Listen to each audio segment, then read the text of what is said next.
चाहिँ डेमालाई भेट्नु जाँदैछु लागियो है उकालो हामी नै यहाँ बस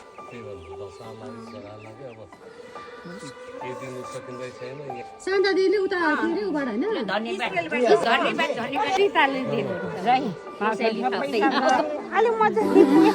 चाहिँ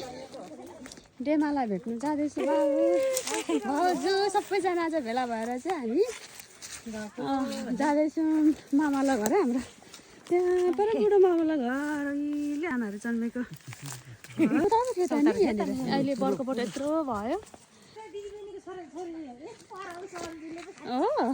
कतिलाई थाहै छैन नि अनि हाम्रो मौलीको पाको चाहिँ दाजु जेठाको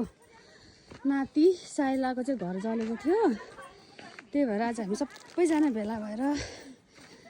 भेट्नलाई जाँदैछौँ अनि मौली घर पनि आउँदै डेमा चाहिँ अब कन्ने बिहे नगरेको नि त एक्लै बस्नुहुन्छ डेमाको चाहिँ छोरी भन्दै हाम्रो डेमाको मन्दिर त उहिले उहिले उहिले जमानादेखिको पो त यस्तो कति हेरी एकछिन भने हाम्रो फेरि हजुर चाहिँ कति राम्रो फोन दामी फुल बिचारा अर्किड इस्कुस खानुभएको इस्कुस खानुभएको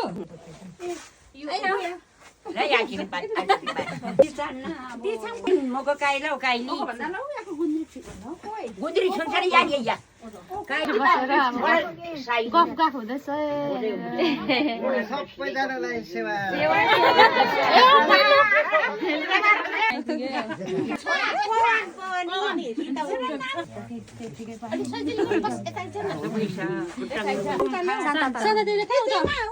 शान्ताले पठाइदिएको है 5000 छ मोडल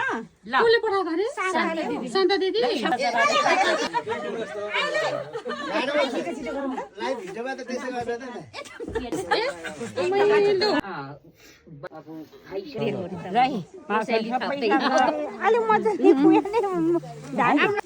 लागियो है उकालो मौली घर पहिला कति राम्रो थियो अहिले यस्तो भइरहेको छ हामी चाहिँ भेट्नु जाँदै गरेको सबै दिदीबहिनीको छोरीहरू हुन्छ भेना हाम्रो पाहुनाहरुको त्यही भन्नु दशा लाग्यो गरा लाग्यो अब केही दिनु सकिँदै छैन यहाँ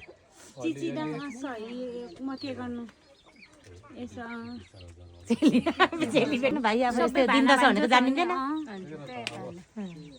कसले भने जस्तो कोही घाउमा मलम यसो मलम पट्टी अलिअलि पढ्नु मात्रै हो हामी त यसो अब सबै उस्तै पाराकै छौँ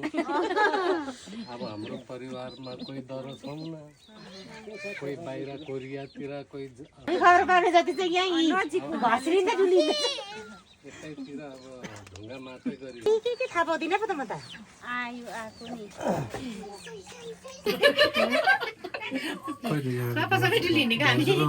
खाली